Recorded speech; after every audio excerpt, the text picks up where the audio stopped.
And welcome back to Ooh, Archives more balls. Fantasia. Oh my god. Alright, as I was trying to say before I was rudely interrupted by Jack. I'm sorry. Jack, what did Jack do? Nothing, and that's exactly the problem. That's the problem. Anyway. Yeah, Jack, why aren't you interrupting us more? God damn it, Cloud! Anyway. We're in the middle of... Interrupting. I'm gonna go cry in a corner now. Not really, because we're in the middle of the Marshmallow fight. Or whatever he's actually called. I don't know. Riffy just calls him Marshmallow. That's what I know him by. But Rippy is dumb. I know, but Marshmallow is a way cooler Rogress name than anything else.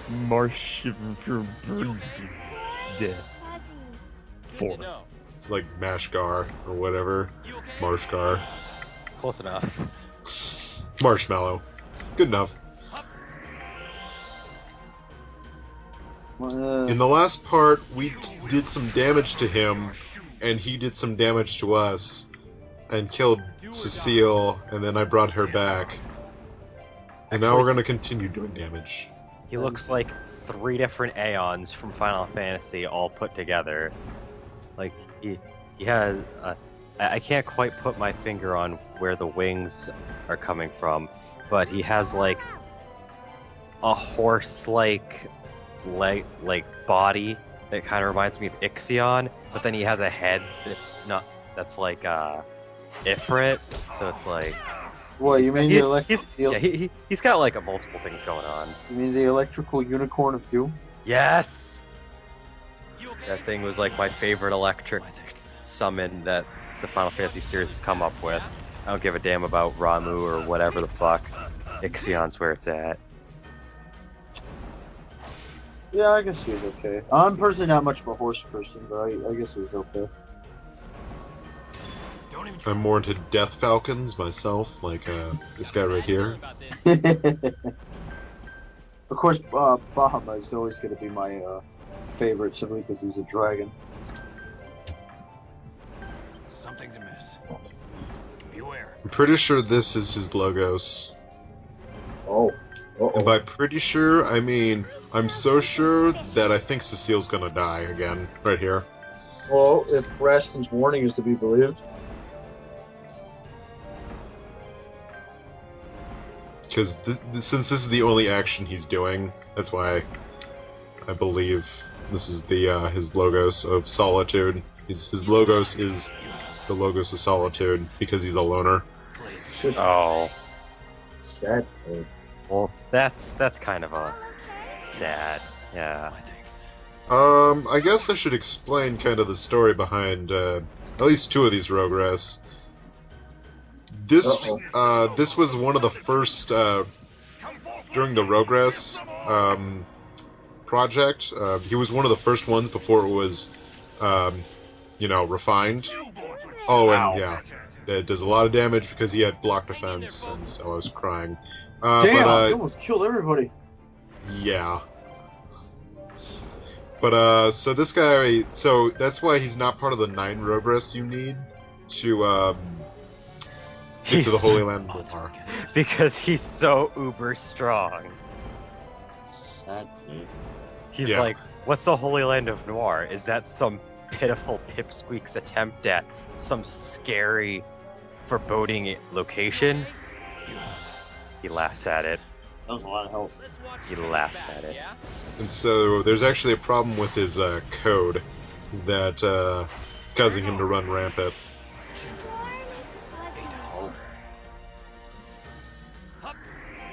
God damn, that was a lethal attack. Yeah, his logos is going to be his strongest attack. He does it one more time, but luckily, block defense does not come into effect. So, I'm assuming even blocking, they take quite a beating. yeah, you do. Not as much, but you still take quite a beating. Defending is better than taking it to the face. Yeah. Cecile believes in the whole duck and cover thing when it comes to giant, massive death explosions. So if you want Lark to actually do damage during the fight, here you go.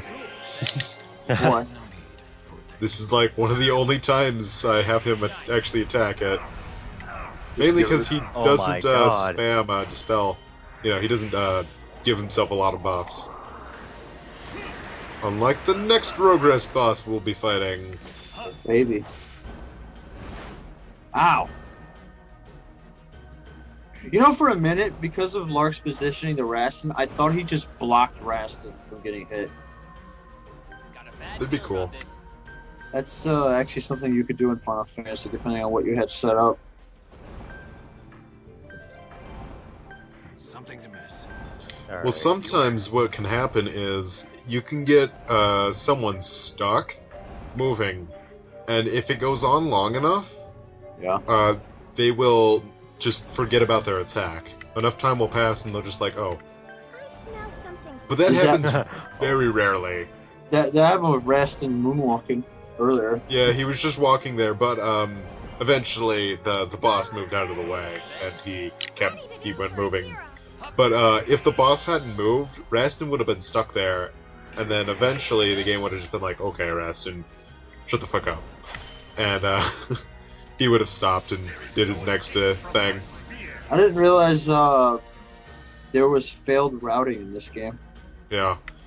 I've only seen it happen like once or twice during like all my playing of this game. It's very rare, but it can happen. And it's Well, very funny when it Finish does. them quick. It shouldn't happen with the player because the player should know beforehand where everybody's headed. It's mainly it only ever turns into a goof up if the enemy just so happens to be in the wrong spot. Yeah, well, usually it actually, most of the time, and I've seen it happen with the enemy where it just stand there and try to get you, but it won't be able to. So that's usually who I see it happen to. Well, the probability of the enemy actually moving in the same direction as you were trying to is not very high, so that's probably why it doesn't happen that often. So, Ow. but that was a good owl because that was to him.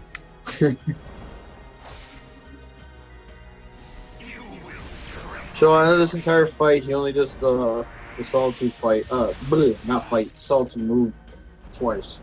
Yes, which I'm thankful for. Does he spam it? He does not spam it. He's more likely to spam Call Judgment and Thunder, which are his two lesser Excellax. Oh. Stay on guard. Actually, what do you think is the worst evil? An enemy that constantly spams something that's extremely broken, or an enemy that just won't stop buffing itself? Well, if the enemy's just buffing itself, games like Arcrise that'll let you remove buffs. Or it just makes it laughable. Yeah. Because then they just spend their time trying to get back the buffs that you're taking away. Well, I guess I should say, what about those guys that can do that, what is it, redirect damage thing? The reflect damage. Yeah. Well,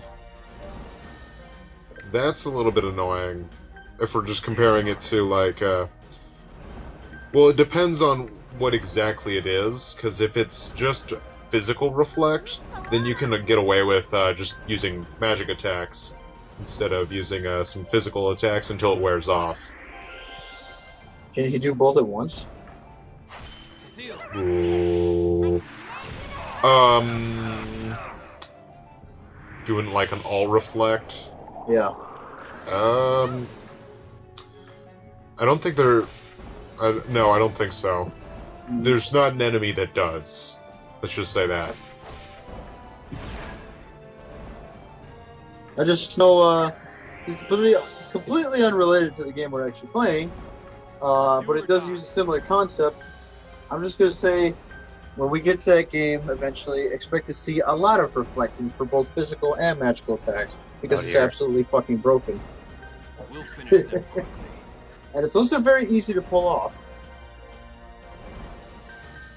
Well, Actually- you can do it too in this, because fire magic actually will give you physical reflect. Well, how about a party that can put in all reflection on them, cast regeneration on them, and can use the spell that fully heals everybody and gets rid of status effects?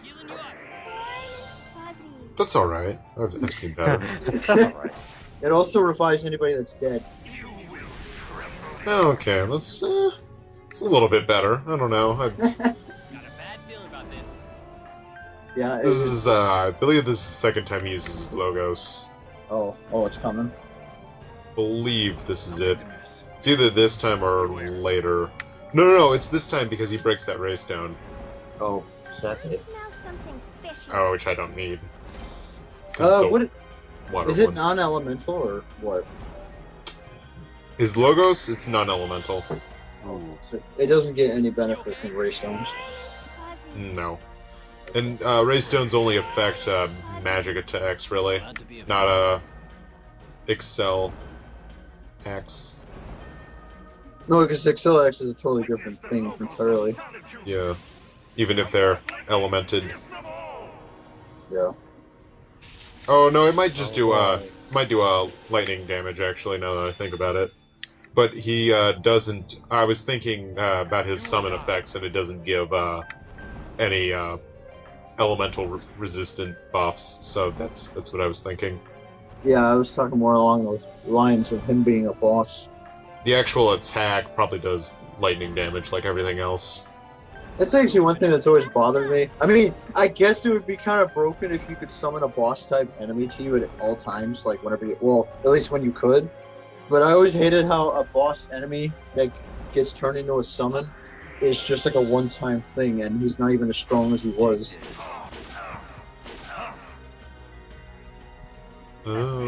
Actually, in Ni no Kuni, about 30 hours in, I guess, wherever I am, you can start summoning some of the previous bosses you fight.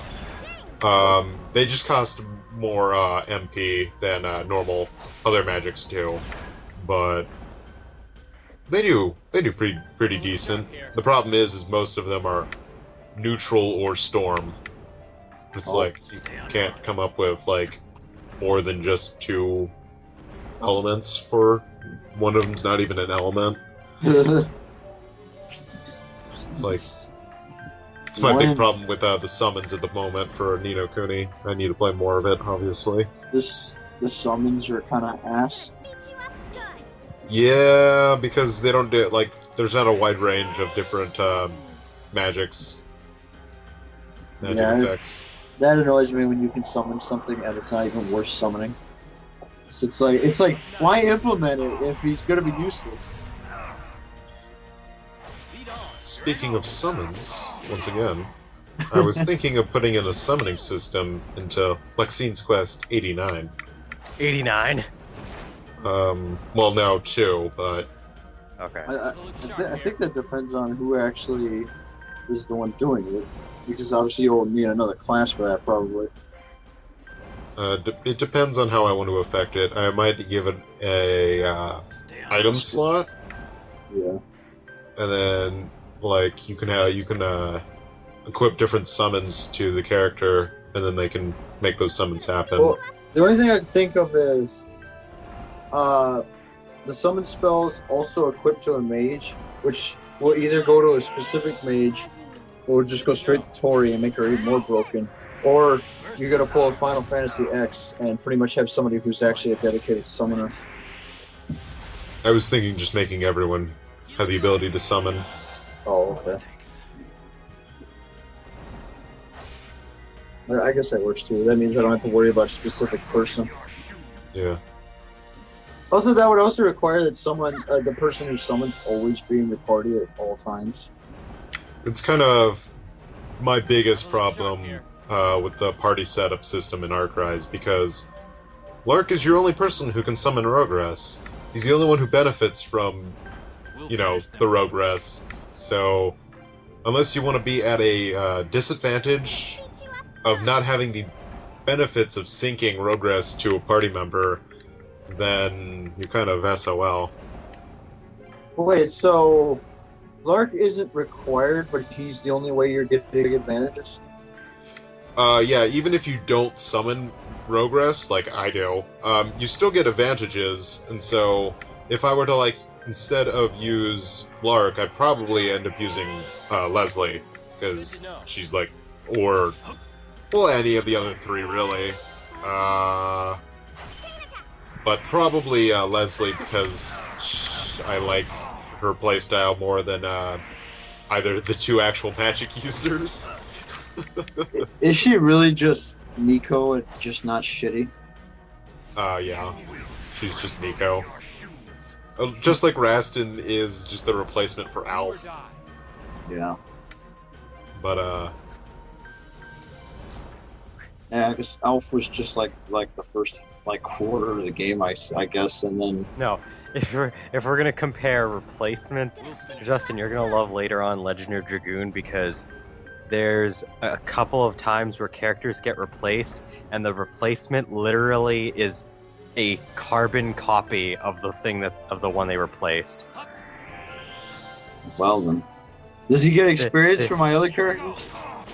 They start off at the exact same point, maybe scaled up as the other character too. I'm not gonna say I'm just gonna say for plot reasons. There's two characters who get removed from the party, so they get replaced with two people who are exactly the same as them. The clones. Yeah, they're literally clones, and I was just like, wow, Why do you do this? there's nothing different about this person. His hair is just slightly grayer. Well, they look different, obviously, but that's it. but skill-wise, they're the exact same. Skill-wise and stat-wise, they are the exact same, down to the number. Palette swaps to the extreme. This is nasty. See, that's the nice thing, is at least the Alf / Rastin thing, they actually have different skills. They might use the same weapon type, but they have different skills. I like Rastin from what I've seen compared Oh, yeah. to Hal. Rest Like like tank. Rastin's kind of tanky, and he's also kind of like got Dark Knight kind of. Oh, it said 2,222. Yeah. Yeah. He's got like kind of like a Dark Knight like thing to him. So yeah. Yeah. So and I always love that style. So I would probably if I play Arcrise more, I'd probably also like Rastin more. Oh, I find Rastin is one of my, he's definitely one of my mains. Obviously, during this playthrough, I started using Cecile over Leslie, just because I don't really have a reason besides. Because Cecile is like, I can't say it's fan service because we're not like fans. We're in the LP, but it's kind of like it's like we have a lot more to say about Cecile and a lot more to talk about involving Cecile. So it's just like, we'll give her spotlight. I like you, Leslie, but you just don't get the audience's attention as much. Oh, he looks dead. Oh, maybe he's not. Nope. Not yet. Call I'm just Oh, gonna wait, say, Yeah, it's poopy. Cloud is probably gonna beat Arcrise when Landon finally finishes Dragon's Dogma. Yeah, probably. You're on. Oh Except- god. Well, Landon has an advantage. He has a level 200 pawn he can summon for absolutely nothing. Exactly. Whenever I decide to go back and beat Skyward Sword. You're further in Skyward Sword than we are in our respective games. But I have less of a chance of actually playing mine, so... I haven't touched Dragon's Dogma, I think, What? in at least a year. I want to say. I Probably think less than that. like you played it for like the last few months when I finally had finished it, because I know it took me like 7 days for me to beat Dragon's Dogma. Oh, but I played it a little bit more recently than that, but like... Well, that only because we were constantly like updating each other's pawns. But, like, I haven't played it recently. Oh, and the guy's dead, whatever. Oh, okay. I don't even know where I'm in the game. I haven't played Skyward Sword since like October of 2012, because I remember like in November of 2012, I'm like, wow, I've had this game for a year and I still haven't bothered to beat it. I haven't played Arcrise in.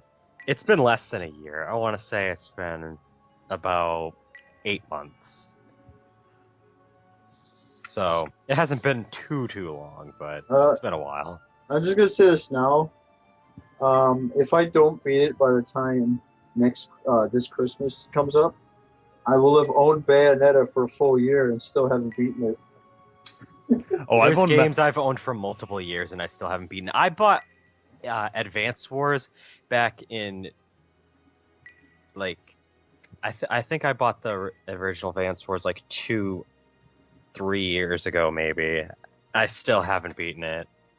I bought Mass Effect 2 like a year and a half ago, and I've still only played like an hour of that game. I bought Lost Magic when it came basically out for the DS, which is the very beginning of the DS's lifespan. And I still haven't beat it, and I'm like outside of the final dungeon area. I'm just gonna say this now, which is probably gonna make Jack go like, "Oh," because it is kind of difficult. Victory probably took me about the same amount of time to beat as I did for Dragon's Dogma. That's a long time. Mainly because of the difficulty. Because Dragon's Dogma is actually pretty difficult if you don't know what you're doing. And I think Victory punishes you pretty much in the same way if you don't act accordingly.